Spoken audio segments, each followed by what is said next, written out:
Hello there, ladies and gentlemen. Martin Pavey here. Welcome back to the channel. And I've got, come on. I wanted to record here for ages, and it's still a bit windy here today. But the thing is, I'm up in this beautiful part of the Chatsworth estate called the Stand Woods, and this, very appropriately, and you can't quite get a sense of the scale necessarily. This is called the Emperor Lake. And there's a series of lakes above, because it's all on a very, very steep slope. And you've got Chatsworth House that sits down by the water, by the river. But you've got all of these incredible sort of hills and actually gritstone sort of edges, that are typical of Derbyshire. And you've got all of these lakes that feed all of all the fountains and different parts of the estate. It's very, very impressive, and this is the largest of them, and they're all sort of stepped down as you go through the very, very picturesque woods. But we're going to be talking, it's kind of on a similar sort of subject today. But before we do that, please do like and subscribe and share to spread this very important message. So, crafting the perfect schedule. There's no such thing. I see all the time over Twitter and various other platforms, people saying, do this in the morning. This is the champion. This is the routine of champions. And the truth is that no matter how well you plan something, your body has a natural rhythm. There are times of the day where you're more productive, and you can set out a framework of what you're going to do in a day. I'll just let this wind pass. I just really wanted to record here, so I am sorry for the wind noise, but it is quite romantic, isn't it? A bit mysterious, like a Bronte novel. But the truth is, there are some times, and often, that life happens, and you can't predict everything. You can't make everything neat and tidy, when it comes to getting the real work done. And that's really the thing to focus on, that at the end of the day, that you feel satisfied that you had effectively a to-do list. But I'm also sort of against to-do lists, because I look at all the people that have to-do lists and they're all stressed. The problem is never knowing what you have to do. It's overcoming the resistance and fear of doing it. Let me say that again. The problem is never knowing what you need to do. It's the resistance and fear of doing it. And there are a whole host of reasons. And the thing is, in the last few days, I've been mulling this over in my mind. And you don't need to schedule things when you know that you need to do them. And what I've actually come to the conclusion of is that I need to combine and integrate all the things that I am already doing and make them part of my brand, so to speak.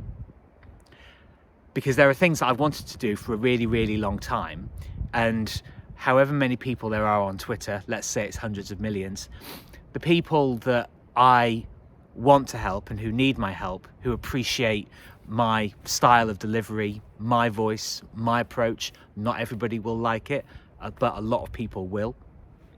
And it's really interesting. I was having a conversation actually with somebody yesterday, and he asked me, how long have you been in the copywriting game? And really nice chap, actually. And I gave him a sort of a brief summary of what I've just told you, that everybody's saying, do copywriting, but then get your niche so you can build an audience. And I basically said, look, I've been umming and ahhing over this, and what I want to do is integrate the stuff that I'm already doing, and create a brand that is me, that I am going to feel emotionally connected with and enthusiastic and passionate about, and really live my calling.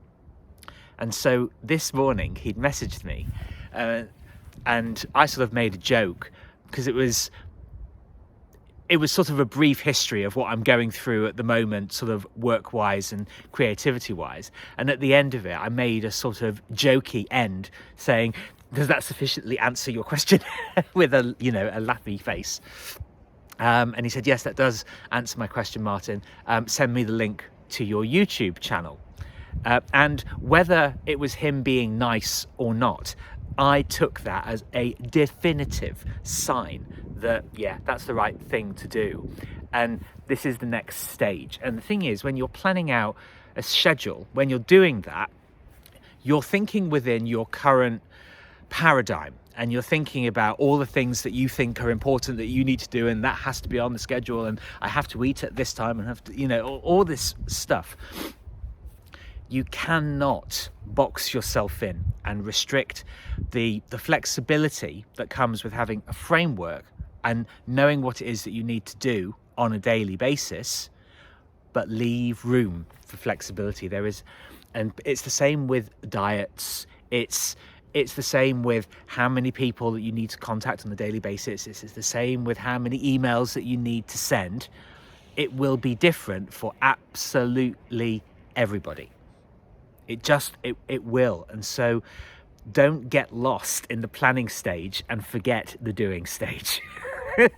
Because I get very excited. I have a fantastic spreadsheet in which I have my budget, and you know, all the stuff that I'm spending, and dreamscaping of, you know, the houses that I'm going to build, all these. I have it all in one place, but I get very excited by it, and sometimes I just go to my computer and I just look at it. It's a bit silly, but the most important thing is getting it done.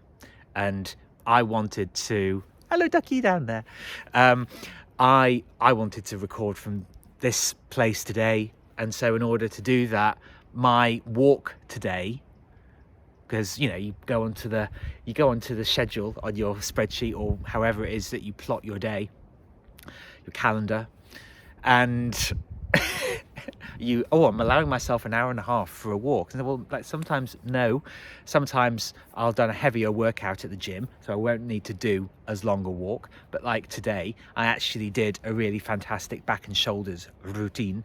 It was very, very satisfying, very good. But today I'm also going on a massive long walk, and soon I'm going to be walking over into that direction and then doing a massive loop around the top of the estate here, and it's fine. So today I might be out for 2.5 hours, and when I get back down to Chatsworth House, I will maybe walk around the grounds there a little bit, or flexibility. It doesn't matter if you're doing an hour's walk or if you're doing 3 hours walk. It doesn't matter. Getting all of the essential things done to feel great and to energize you to get the work done, that is what counts. So thank you very much for listening. It's Martin Pavey here. Please do like and subscribe and share to spread this message, and I look forward to seeing you very, very soon. Please do leave me any comments below if this resonates with you, or if you have any suggestions of things that you'd like to see in future videos. Ciao for now.